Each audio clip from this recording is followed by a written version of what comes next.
ঐতিহাসিক ছাত্র জনতার গণ অভ্যর্থনের আজকের এই বিজয় র্যালি। আজ জুলাই আগস্টে যারা শহীদ হয়েছেন, যারা আহত হয়েছেন, শহীদদের আত্মার মাগফিরাত কামনা করছি এবং আহতদের সুস্থতা কামনা করছি। আজকে ফ্যাসিস্ট হাসিনা 5 তারিখ আগস্টের 5 তারিখ বিদায় নিয়েছেন।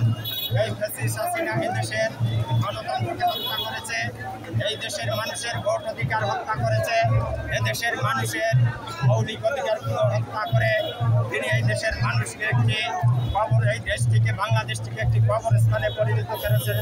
সংগ্রামী সাথী বন্ধুরা, তার এই প্রাঙ্গণে ঐতিহাসিক ছাত্র জনতার গণ অভ্যুত্থানে এই হাসিনা এই বাংলাদেশ থেকে পালিয়ে গেছে।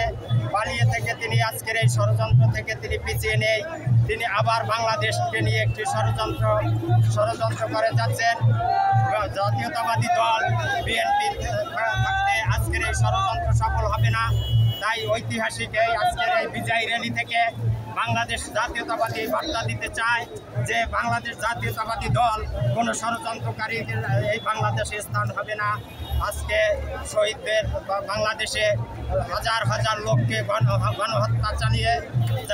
গণহত্যা চালিয়ে হত্যা করেছে পেটুয়া পুলিশ বাহিনী দিয়ে, ছাত্রলীগ যুবলীগ দিয়ে। আজকে সেই ছাত্রলীগ যুবলীগ আবার হুমকি ধমকি দিচ্ছে। সংগ্রামী সাথী বন্ধুগণ, আজকে কোনো হুমকি ধমকি দিয়ে বাংলাদেশে লাভ হবে না।